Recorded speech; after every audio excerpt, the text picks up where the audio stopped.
we're going to have a conversation now about fostering an entrepreneurial ecosystem for Black collegians. That word ecosystem has become one of the new buzzwords, just like innovation, disruption, change. But let me give you a quick deep dive on when we refer to ecosystem, what we mean. So most cities and municipalities have a focus on economic development. And traditionally, economic development has been used to attract companies to a respective city. We started to see a phenomenon mostly highlighted by San Francisco and Silicon Valley, then New York, then Boston, then Seattle, then Austin, then Atlanta,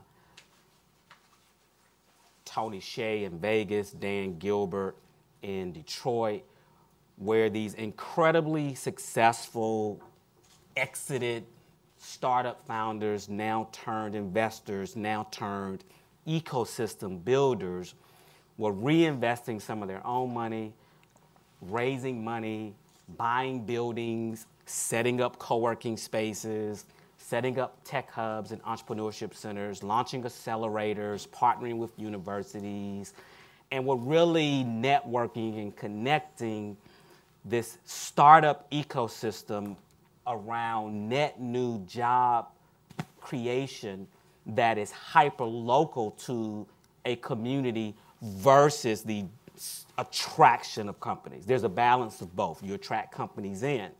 What we've seen with the attraction of companies and the promise of jobs is that the local constituents traditionally don't get access to those jobs because the companies are hiring at such an accelerated pace. So that's an ecosystem, or a startup ecosystem, or a tech ecosystem. And we're going to introduce the construct of an inclusive entrepreneurship or startup or tech ecosystem. And now we're going to have a conversation on how do we foster that amongst Black collegians. So joining me for this conversation is Jeff Mazur of Launch Code. Welcome. Thank you. Sherrell Dorsey, founder of The Plug, soon to be graduate of Columbia University and founder of Black Tech Charlotte. Welcome. Thank you. Isaiah Grigsby, who, is it official, Isaiah? Last day of class? Is it official? Last day of class. All right.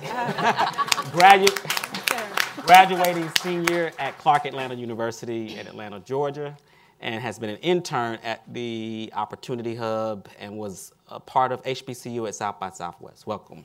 Thanks. And Aisha Bowe, founder and CEO of STEMBoard. Welcome. Thank you. So, very quickly, I'd like each of you, we're going to start with you, Aisha, to give a lightning introduction of who you are, your work, and some context for this conversation. Lightning, everyone. Thank you. Thank you. Thank you, Rodney, and thank you to the Institute for having me. As was mentioned, my name is Aisha Bowe. I'm the CEO of STEMBoard. And in what seems like almost another life, I was an aerospace engineer at NASA Ames Research Center in Silicon Valley. My bread and butter for my graduate program at the University of Michigan was building nanosatellites. And so we were focused on how do you create satellites the size of a shoebox. But in my tenure as a government employee, I also would have to review SBIRs. So small business innovative research grants and things, which I was reluctant to do. I wanted to work on engineering. I didn't want to review proposals from individuals. But I learned during that process that there was quite a bit there, and why was I not doing that? So fast forward to now, I own a company called STEMBoard, who many of you have not yet heard of us, but we have two parts. We actually are a technology provider for the Department of Defense. Get into that and what that means a lot more later. We do custom engineering solutions for them. We also run a full-time education and outreach initiative and are the STEM content provider for Inroads. Thank you. Welcome. Awesome. Thanks, Rodney, for that. My name's Isaiah Grigsby. I'm a senior at Clark Atlanta University studying computer science. As Rodney said, I went to HBCU at South by Southwest last year, and I've also interned with Opportunity Hub for the past couple months. Right now, I'm the OHUB ad lead for Opportunity Hub, What that is we're expanding the platform or model of our company onto college campuses across the world.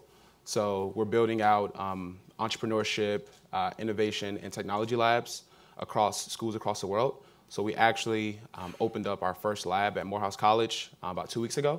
That's pretty exciting. Our goal is to, for this entire year is to keep pushing across college campuses, not just HBCUs, but PWIs and HSIs as well. Thank you. Welcome. Welcome. Thank you again, Rodney. Thank you, Brookings, for having me. My name is Sherrell Dorsey. I'm the founder of theplugdaily.com, the first daily tech newsletter that covers innovators, founders, and investors of color.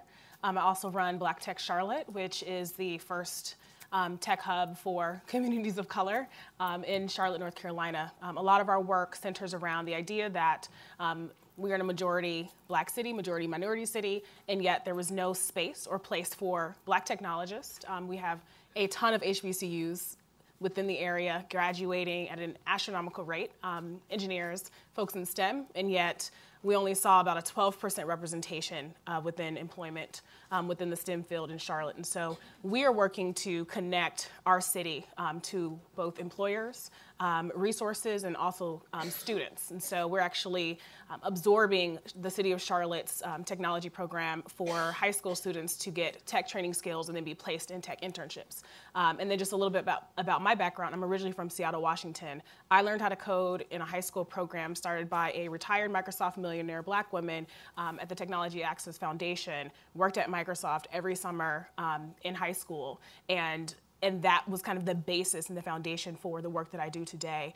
It's totally possible to create these spaces and places, and that program was started in 1996. So the foresight of seeing the challenges that we see today is definitely apparent, and we have to continue to create those spaces. I'm Jeff Mazur. I'm the executive director of a nonprofit called Launch Code. We're headquartered in St. Louis. As Mark's research notes, there's an awful lot of opportunity in technology. And historically, there's only a very narrow representation of folks who've been able to actually access that opportunity. And so Launch Code started about 4.5 years ago to try and be a part of the solution to that problem by knocking down some of the key barriers that keep people out, including access to skills. So we teach people to code for free, job-focused curriculum. And then we match people with employers. We use apprenticeship, we use other de-risking mechanisms to get employers to think differently about the people they bring in to do the jobs of software developer, of computer programmer, so that we can expand access and give people an opportunity to really grab onto these jobs that are providing upward mobility and access to the middle class. Good, thank you. Thank you all for being here. So I think, history is also precedence for the future, right? And when you look at Black colleges who serve predominantly Black people, or minority serving institutions who also serve Black people, the concept of ecosystem and building networks is not foreign. Like, it's happened, whether it's been organically, some of it being documented, some of it being stealth, because coming along in those days you had to move more discreetly. Some of the stuff that we do on social media today would not have been tolerated by institutionalized and personalized, racist constructs or what have you. So there's a freedom in that should not be discounted as well. And I want to go on record and say that I believe our colleges are many times the first safe space for many Black people. In addition, it can be the first line of exposure beyond what a child or a student has been exposed to prior to entering into higher education. That said, sometimes we matriculate into a safe space that has walls and barriers around it, and we are not venturing outside of that strategically to see what the future of work looks like, or the future of opportunity, the future of income building, or actually more importantly, the future of asset building. And so I wanted to start off, Aisha, by asking you a question, because in Atlanta, we hear a lot about the commercialization of research, technology transfer. One of the, if not the largest company in my investment portfolio began as research that was commercialized and the initial funding came from an SBIR grant.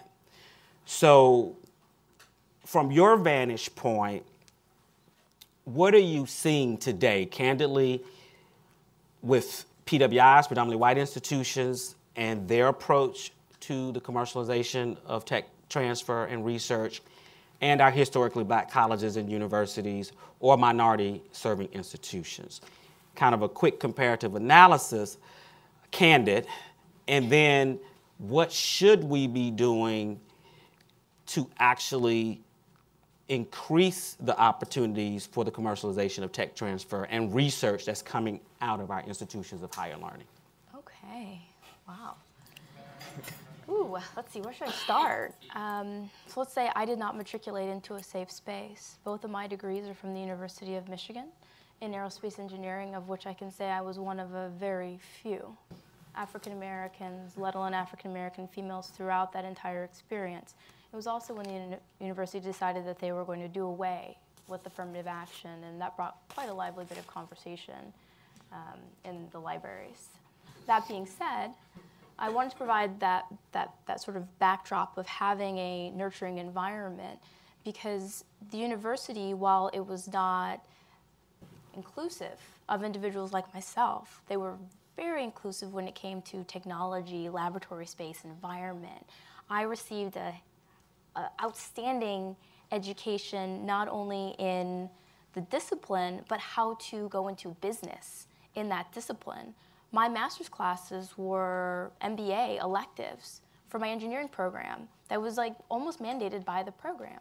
So when I went from NASA, one of the things that I think that PWIs do very well is they decrease that gap between your degree and the job. And the reality is that once I was in NASA, I mean, we kind of sit around and we go, okay, we're going to hire you, but we realize it might be 2 years before you could actually function in your role without babysitting. And I mean extensive babysitting. We expect you to break things, but we're going to watch you. Whereas other institutions, my colleagues were more reluctant to hire from because they felt like, oh, I don't know what they're really teaching in that community, in that program at NCA&T, for example, in computer science. And I think that that's a big thing. Yes, HBCUs are graduating a lot of individuals in the STEM fields, but the curriculum alignment, in my observation, is not there. And I've seen this from being somebody in government. I've seen this from being an organization that has funded an HBCU to do research, only to go in and have to teach the professor what he needed to know to teach the students the assignments that we provided them. There was a lot of hand-holding from the top down. So I think that that's one thing. I mean, yes, I want to talk about commercialization, and yes, I think it's important. I think it provides a lot of opportunity to build businesses and not startups, which I think is a focus area that we as a minority community cannot afford to overlook, continue to overlook, shall I say. There's a lot of interest in, oh, you know, let's go build this product, but the reality is that it's kind of like dating, right? I mean, we're chasing this guy that may not want to call us back. When you talk about Sand Hill Road and venture capitalists and an investment from wealth bases we don't have in our community, when we're not leveraging organizations like the U.S. government, who has programs and agencies that are designed to support us. So I kind of want to yield there, because that's a topic that I can delve into quite a bit. But in terms of commercialization on a high level with these government programs, they essentially take a phased approach where they will receive a proposal from you, they will evaluate it for its merit, they will award you money, and along the way, as you mature that technology, you will have to work on a commercialization strategy. So whether that's commercialization leveraging the government and its base, or commercialization to the external community. And there are a lot of companies that are quite well known that have gotten their start, including Google, which was the Digital Library Project. I mean, if you really look into a lot of major organizations, they're not, they don't turn their back on federal money. So thank you for your comments. And I'm going to move around a little bit and jump Isaiah into this. Do you know of any current HBCUs that are focused on SBIR development today?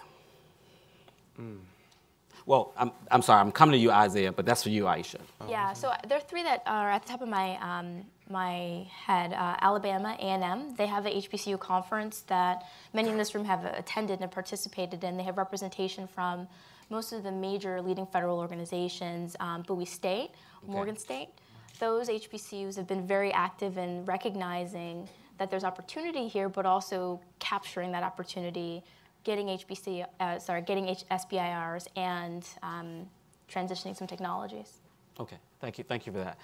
And to that point, I think I said this earlier, technology startups and high growth companies are sort of the outlier effect that we're seeing, but we can't abandon the opportunities we've had in doing business with the government, doing business with major corporations, whether it's through the procurement or the supply diversity programs that exist, or even doing business with our own institutions. When you look at the suppliers that even an HBCU or a Black association or what have you, or a church, for that regard, they hire suppliers as well. So there's business opportunities in the culture, and there's business opportunities for entities and constructs that have been open to doing business with us, because when you do go down that rabbit hole of tech, there's an exclusion and a loneliness that often us Black founders don't talk about, and we should talk about that. So we shouldn't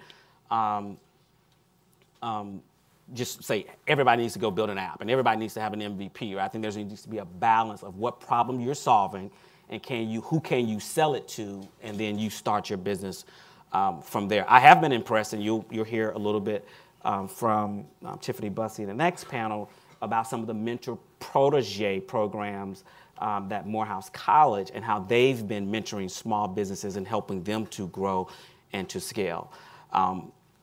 Isaiah, is what Aisha's saying true? You're a computer science major, graduated from Clark Atlanta University. Can you code? I can code. Okay, all right. I can code. What languages are you coding? Python, JavaScript, Java. I'm all front end. Not mobile though. I'm gonna get there. Okay. Did you learn that in your curriculum, or did you self-teach you? How did you learn to actually code in modern languages? Yeah, so I think a lot of it came with like internships and kind of just jumping out on the web. I think HBCUs don't really prepare. It didn't prepare me really. And a lot of my colleagues, they either learn like at their internships or, kind of take on a mentor who's actually been in the field and is like, hey, you want this software engineering job that I have, then you have to learn this. So yeah, I haven't learned much in school. I wouldn't say it's a waste, but I think like the foundation of, what I've learned at school has actually helped me to, be a pretty good programmer, especially when it came to like IT and learning about operating systems and computer architecture. That type of stuff is really good, especially when you get into like technical interviews and speaking about just like the methodologies and everything. But coding and the languages, there's so many free resources online that I took advantage of. And Google is just like the best bet for just about anything. I think everyone can agree with that. Good shouting out Google today. They're going to be represented as well. So, if you were talking to that incoming freshman that's matriculating into Clark, and what would you tell them to do in terms of navigating perhaps, an older computer science curriculum? Well, you'll get the computational thinking. Right. You're going to get the foundation. Right. But knowing that they won't get the modern skills, what would you tell them specifically to pursue and to where to go and what to do? So I tell them, honestly, to like see the end goal and kind of take on a mentor. I think that's been huge for me, kind of moving forward. And I wish I would have gotten a mentor that was really influential in my career early on in college. I think those play a huge, role, whether in your career, whether it be personal. I just say, take on a mentor, someone who's been in the same field as you, and kind of navigate that space. To that point, mentors, sponsors, and companies and coaches. Now, I think to be totally transparent and candid, we also have to understand that Black people matriculating out of our universities, whether it be HBCUs or PWIs, are not playing by the same rules. Because there's a space where entry-level, engineers or majors are being hired every day, and companies are having to teach them when they get there. Mm-hmm. So for us to have to always come out of school and be a rocket scientist shouldn't be the precedent or the rule. Yes, you should be up on your education. Yes, you should be exposed. Yes, you should be on your game. But there's a conversation to be had with employers that, give our students that have done the work the same opportunity to come in at that entry-level position and have the opportunity to learn, to find mentorship, to find sponsorship, and to find a coach, and be able to make mistakes without being penalized for it because of bias, intentional or non-intentional. So we also must agree that we're not playing according to the same rules. If the rules are the same and the rules are fair, we have a history of winning the game. But when the rules aren't fair, particularly in the hiring, so we can do all we do to funnel and to train, give skills, but when they get to that interview and it's, well, I don't know if I really want to have a beer with him or her, and that's still happening in the hiring process. So that's something we have to be clear about, whether you went to a PWI or HBCU, when that person of color shows up, we still have challenges there. Sherrell, in your research in Charlotte, what are you seeing the HBCUs in that area do to align with the inclusive ecosystem building strategy that you're putting forth in that region? We're still early on. Okay. I think we're still starting to see the conversation of Black talent as investment versus charity, to be quite honest. So a lot of the initiatives that are being led, not just by HBCUs, but a lot of these kind of programs that are working on reducing the digital divide in some of our most challenging zip codes and area codes. And this could be true for other cities that are also tasked with some of the same issues around access to technology. We're still trying to figure out proper language and how to address these things. And then what does it look like to have an ecosystem that's not just kind of filled with the clutter of let's do pitch competitions and let's kind of have these kind of dog and pony shows of meetups and what have you that ultimately lead nowhere. Mm-hmm. So with Black Tech Charlotte, we're extremely data driven. So we've actually partnered with UNC, the University of North Carolina at Charlotte's informatics department, specifically to start diving into our data. So we launched at the end of December 2016. And we kind of had that meetup model, but we wanted to have more of an understanding of what were Black technologists. And the students came through. They came with their resumes, and they're like, we're going to get a job after this. And they showed up. And what we saw was, when we anticipated about 40 individuals coming to this first meetup, and we had over 125 people RSVP. So that was kind of that first key signal that something's missing and people are feeling disconnected. And so we spent the last year starting to collect data on over 1,000 local technologists and trying to then go and share some of that data with our local schools, including some of the HBCUs. But again, the challenge being that what is our goal? What is our goal as a city? Charlotte is still trying to define itself. And so, again, part of that is looking at the employers that are saying, listen, we want to diversify our teams because we can't even hire in Charlotte because we don't have the tech talent. And that was further put forth by the fact that Charlotte was not chosen as a top city for the consideration of Amazon's HQ, but Raleigh and Durham was, and it was just up the street. So there's a disconnect and an awakening that's starting to occur.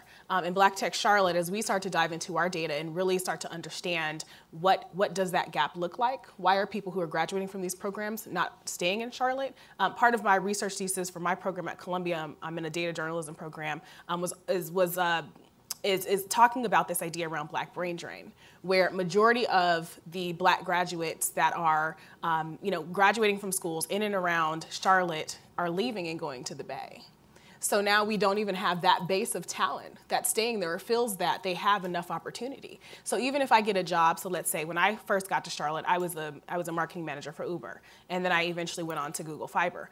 So after that, unless I wanted to work in a bank, there were no other options. So I'm going to have to actually pick up and leave. And so how do we prevent that? I think the larger conversation is there has to be a complete pipeline.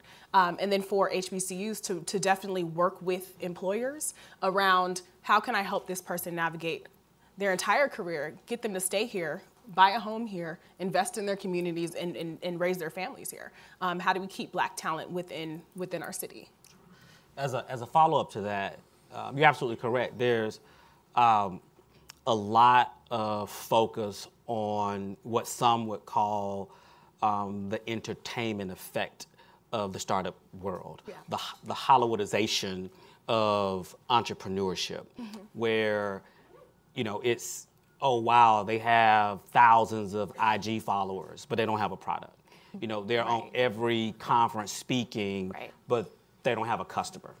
You know, and the moment someone makes an announcement that they won one pitch competition and they won $2,500, but then they won $50,000 in these ambiguous services, next thing you know, they're on every stage in America talking about Black tech. And there's been so much focus on the semantics of ecosystem building and not the actual work of ecosystem building with measurable outcomes, which are how many jobs did you create, how much capital did you raise, how much revenue did you generate? Like, those are concrete metrics. What metrics, as an ecosystem builder, and just to let the room know, in our research, we've identified less than 10 Black ecosystem builders in the world. And when I say ecosystem builder, you have a safe space or have had a safe space for people to work and build without bias. You run programs that advance careers or advance entrepreneurship, and you invest or you facilitate investment. Those are the three criteria. Not that you have the biggest meetup or you have the biggest tech conference. And that stuff is important in terms of socializing this. But we've identified less than 10 compared to hundreds and even thousands around the world of these ecosystem builders. But what metrics have you set in place in Charlotte to measure the outcome of your ecosystem? That's a good question. First, we look internally. We believe a great deal in transparency. You know, again, as a journalist that specifically focuses on data, language is extremely important. So that also means that, again, we look at our community as our customers. The people that decide to become members. So we have a paid membership model. For $99 for the year, you get access to all of our programming. We do twice monthly learning labs, so that can center on career mapping, because some people don't want to be entrepreneurs, but they want to get to the C-suite and they need a roadmap for that. So we start kind of there with monthly learning labs. We found in our first year through our data that our folks, even if they were aspiring to start businesses, they're not ready. They're nowhere near ready. And a lot of the ideas around what kind of businesses to start were still centered around barbershops, salons, you know, maybe they're a dentist, what have you, which is fine, but we're also in one of the second largest financial hubs, and we have a large healthcare system. So how do we get people moved into working and building opportunities in fintech or health tech? So we're trying to help bridge that gap. But our learning labs can range from anything from emotional intelligence and how do you hire the right team to how do you start preparing for funding. It's not just going and saying, here's my deck to an investor. We have a very small venture capital pool in Charlotte, so a lot of our folks have to go to Atlanta, they have to go to New York, they have to go to San Francisco to get their money, and hopefully they bring it back to Charlotte. Otherwise, again, they're gonna get up and leave. So our internal metrics are measuring where our folks work, what their titles are, what zip codes that they live in, kind of some of the basic questions that we ask. In addition to what kind of mentorship are they seeking. When we look at evaluation across a spectrum for our company, the idea too is to figure out who is raising money, because there's about 5 or 6 Black tech entrepreneurs that are coming from engineering backgrounds from top companies like Salesforce, AvidXchange, that are really the only ones that we can highlight have actually done some of those things, like hire people, create internship programs, have like direct impact on the local economy. On a broader scale, and this is what our data scientist graduate student is going to work on with us, is really starting to measure through a collection of public databases and some research and interviews that we'll conduct over the summer, what does the Black tech ecosystem look like in Charlotte? And then we can also extend that throughout the growing Latino population. The eastern corridor of Charlotte is highly Asian, and there's a complete conversation that's not happening in terms of entrepreneurship there. So we're trying to set that stage by asking some of the more deeper questions about what's preventing connection to financial resources, be that through venture capital or local government programs. What does participation actually look like? How have resources been spent in Charlotte, specifically geared towards some of the money that they have dedicated to entrepreneurship and yet have not spent? And that's been a 5-year discussion. So we are starting to look at both, again, internally and then some of the public databases that we have access to. Okay, good, very good. Yes, Aisha. Yeah, I think the comment about metrics is an excellent one, and I hope that that conversation could be looked at again in the community. And from a personal account, I will tell you I'm on a mailing list with about 50 of the most visible African-American female founders in technology. And they're always calling, who's raised $1 million, who's raised $2 million, et cetera. We have raised no outside capital. But when I made $1 million, I asked them, is anybody tracking that? Is anybody tracking growth? And they said, no. That's not something that they actually are looking at. They're looking for raises and not revenue. And that, to me, I think there's a huge segment of the Black tech population who are building businesses and not necessarily startups who are not being captured. Absolutely. That's an incredibly good point because, again, you know, when we play a game and the rules aren't fair, like we all articulate the data points, less than 1%. And I'm not going to even regurgitate it. You already know the data around Black access to private angel and venture capital. And that means there has to be a shift from focus on raising capital to revenue generation and a balance of the two, because we do understand that capital can accelerate you. But I think there's so much from that 0 to 1 million that, you know, build something that you can build and go sell.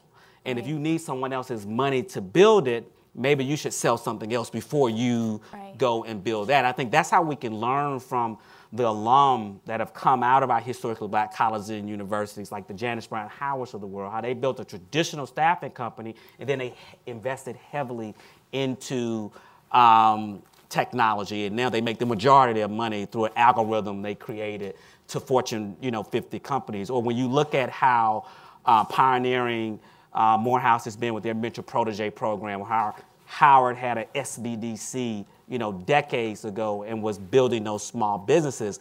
We can't ignore that foundation of small business development. So I appreciate the balance there. Jeff, I want you to jump in, and we're going to have some fun down this road. Both you and I have been bullish in terms of pushing the accelerated path to software development jobs, making the case that to learn Java or Python or Swift, now Solidity, blockchain-based platforms, that a terminal degree is not required to get that skill. Yeah.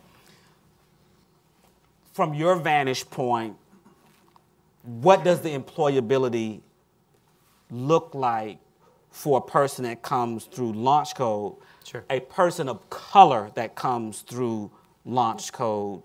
That's the first part of the question. Sure. And then what's the balance? Because we believe that our colleges are safe spaces. There's importance in having terminal degrees, particularly when companies still require you to have a terminal degree to even be considered for employment, and you got to have the skill as well. What's the balance, sure, between accelerated certs, yeah, and micro degrees and terminal degrees? Yeah, I think the the index problem that Launch Code was created to help solve was this notion that there's a prototype that we don't think is actually very good that people use to hire people for these kind of software development and other jobs. And that means typically someone who has a 4-year degree, often in computer science or a technical field, oftentimes the better the institution that degree comes from, the better the employer views that. And as we heard Aisha talk a little bit about, and Isaiah, oftentimes the skills that are being learned in those programs don't really track very well to the skills that are actually needed in those jobs. So this degree, this need to have a degree, and when we're hiring, it doesn't really make sense. It's a proxy for something that has nothing to do with job readiness.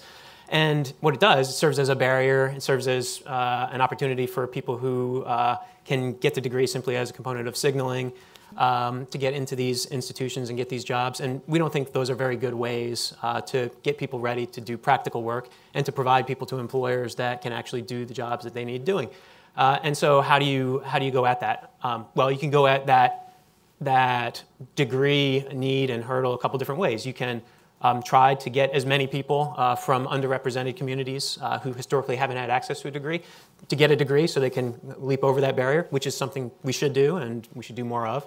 That's important. But we often go at it from the other perspective, which is, hey, the way to attack it is to get rid of that hurdle as a necessary component of what's generally considered readiness for those jobs. You don't need to have a degree to be a software developer in most instances, and that's what Launch Code is set up to provide.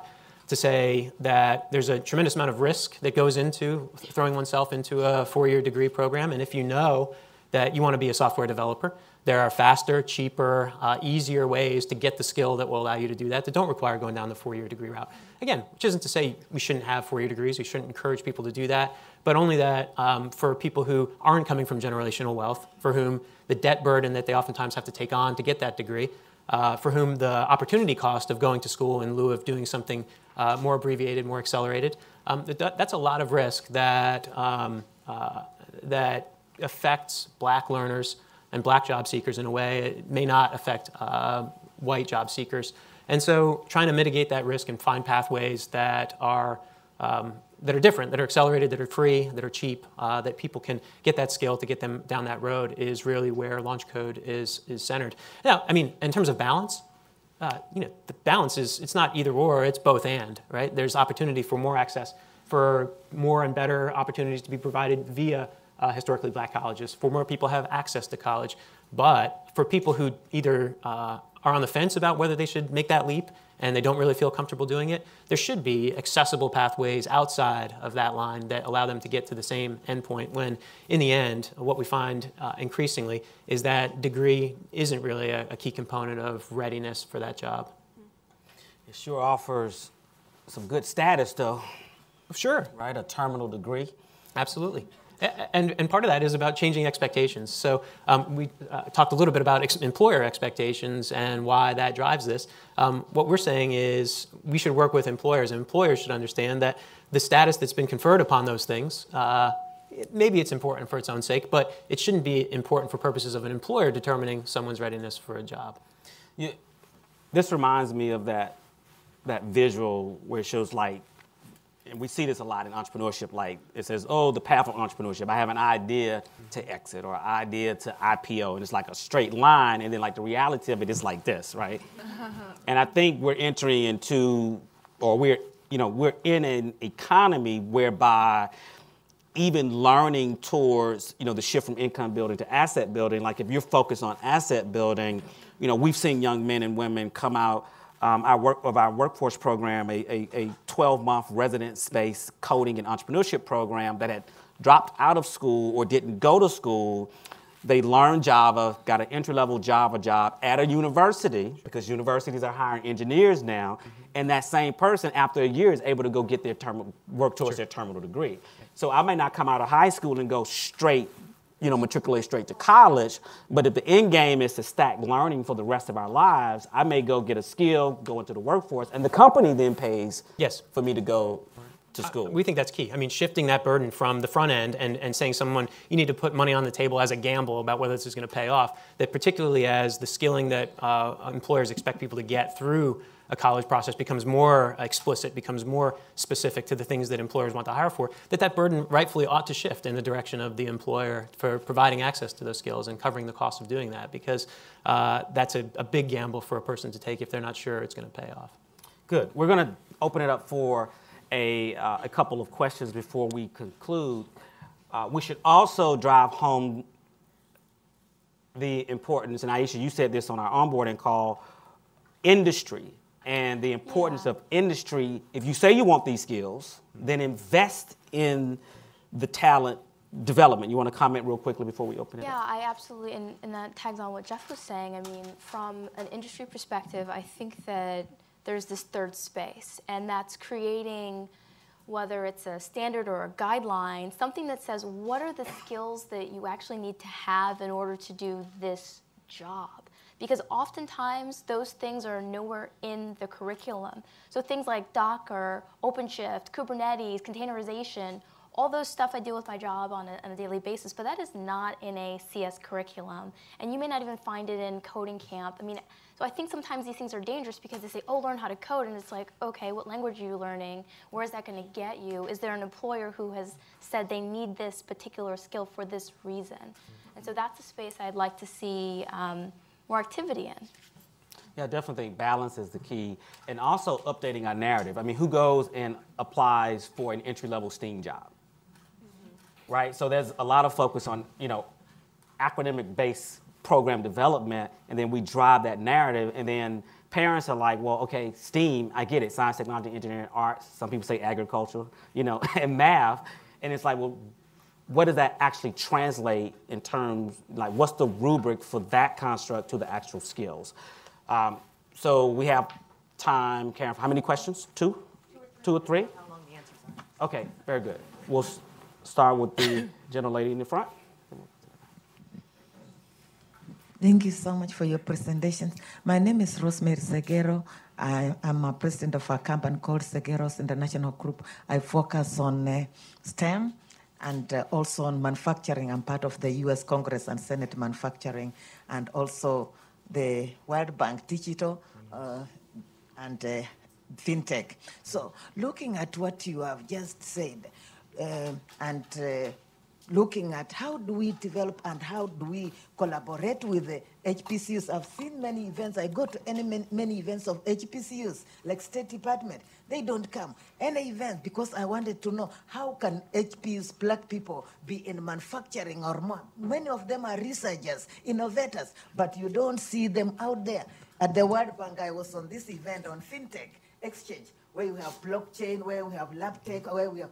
I never saw, I'll share with you the pamphlet. I never saw any black people in this panel. So how can we bring ourselves out of this? We need from the daycare, kindergarten, high school, and instead of just saying we are in college and then that's it. That's how the manufacturing, the tech will go on. So how do we collaborate, helping and supporting the black schools from kindergarten to the colleges, looking at apprenticeship, curriculum, like the German model. They never all went to university for degrees, but they are now working in high-tech companies. So how do we collaborate and work together with the HBCUs, institutions, the money makers, and everybody to make this happen? Thank you. Well, let our youth lead us in a response, our future. Isaiah, and then perhaps Sherrell, you have comments on that.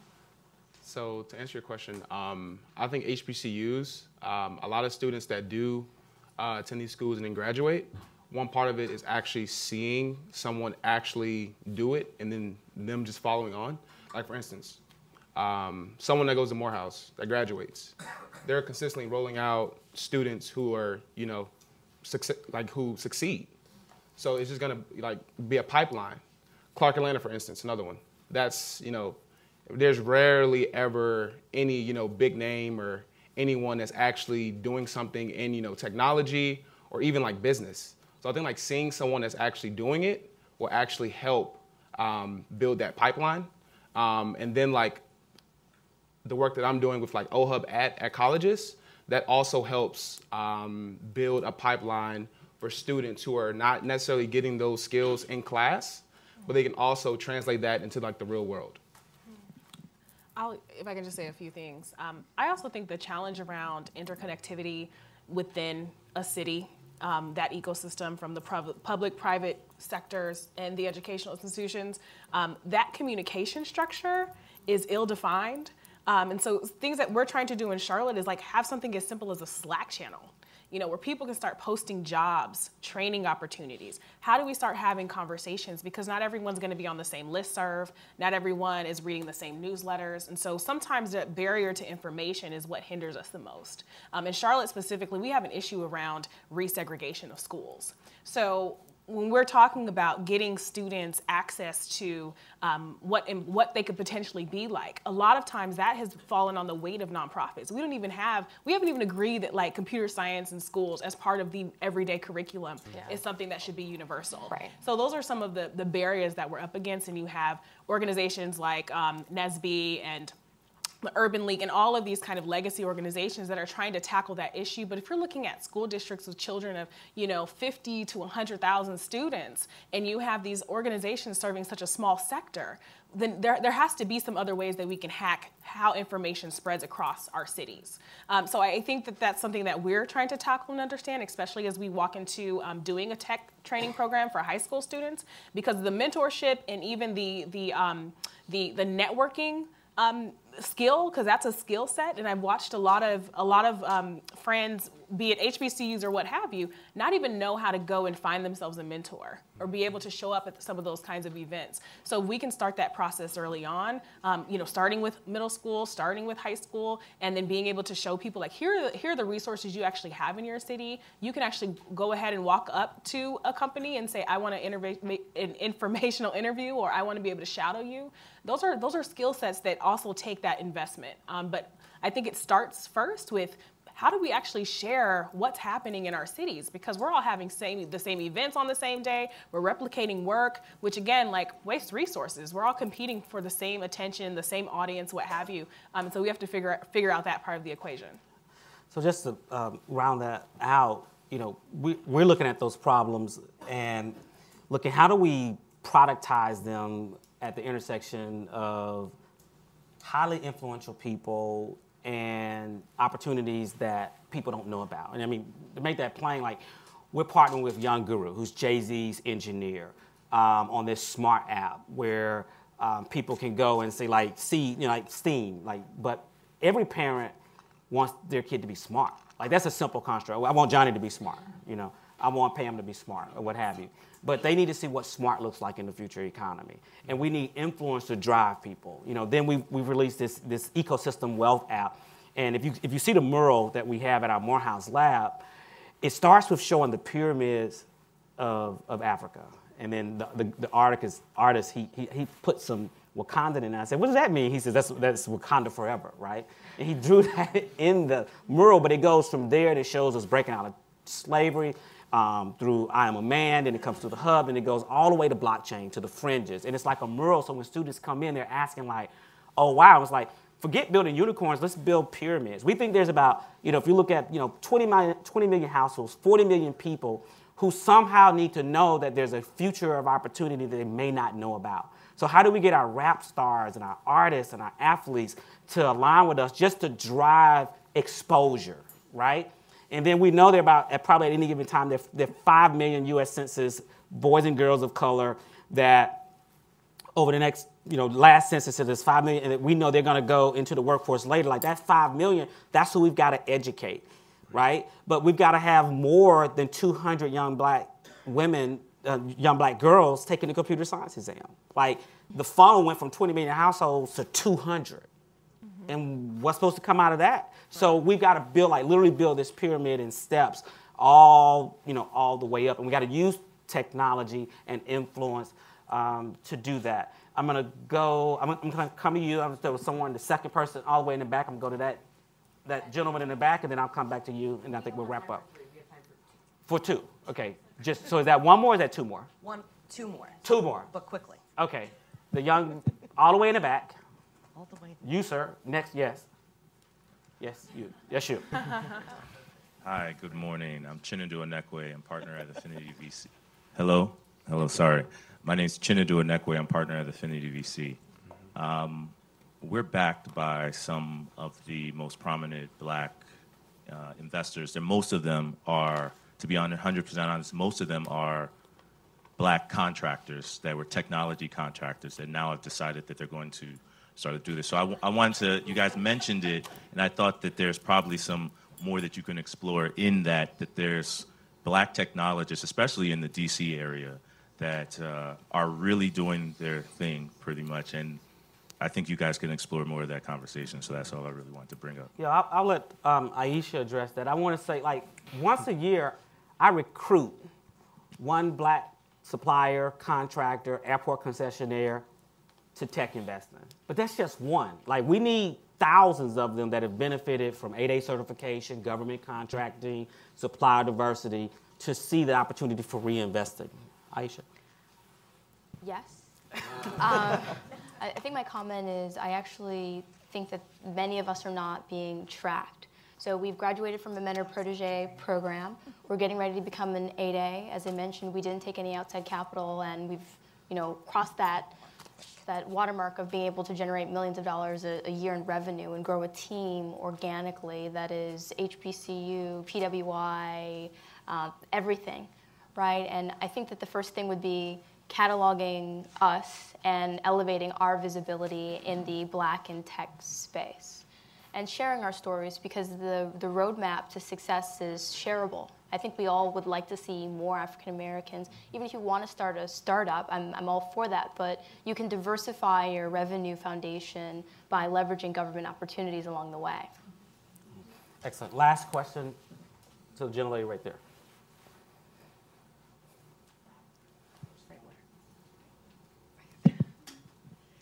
Hi, I'm Monique Reiser, in between jobs, formerly the Executive Director of Opportunity Nation. Hi, Aisha, it's good to see you. This is such a great conversation to be having. There's one overlooked influencer that I feel like we never hear about, and it's parents. I have two sons. One is studying a STEM degree at James Madison University, and my 14-year-old is building computers on his own. And I've come to realize, having moms of teens, that they actually still do listen to their parents, or at least they are heavy influencers on their kids, and or family members are the ones in their home every day, whether they're parents or grandparents, and they have a huge influence on what our children do, and if they get mentors or what classes they take. And I realize it takes a certain level of savvy, being a parent who's had to navigate a complicated school system. So could you talk a little bit about how do we get to family members who can be hugely influential on, Sherrell, you were talking about being in high school doing this work that set you up for success. How do we get to parents who are the front lines of helping these children make these decisions and exploring interests at a very early age that will stick in the long term? Absolutely. My mom stuck me in a program. I was like, what, I gotta go do this and school? Like, this is like too much. And I talk to parents all the time who are bringing their kids. Actually, I had a parent move from Rocky Mount, North Carolina to Charlotte, specifically because she wanted her daughter to have opportunities to participate in some of the STEM programs that were taking place in the city. And so I think part of the challenge is reducing the knowledge gap for parents, because I know that it can be intimidating, especially if that's not your field. And I've heard parents say that all the time, like, I know that my kid needs this thing, but I don't know what this thing is. And how can I evaluate the program quality? And I think that, again, is up to us to be able to start talking about what we're doing, why it's significant, why it's important, and then also looking at what is your kid actually going to be doing during the day, and what ways can you help to participate. I'm not a parent myself, so I'm just going to go from the level of like the services that we're providing. But I feel like parents are taking advantage of the resources that are available. One thing I tried to do a couple years ago was map out STEM programs, summer camps, low-cost summer camps. I'd like to have more of a database for that, because we get emails through the plug all the time of, listen, I have 4 kids. They all need something to do for the summer. I want them in STEM, but I don't know where to go within my neighborhood and within my community. So even for those who offer these kinds of programs or have access, how do you make that visible and public to your circle, so that people do have those access to the resources? Because there's not like a huge database, and a lot of cities don't publish them. But I think just simple access to information can also go a long way. And as I'll close us out, I am a parent of 6. And my wife is here, and our oldest daughter is here. And I'm gonna have to. Yeah.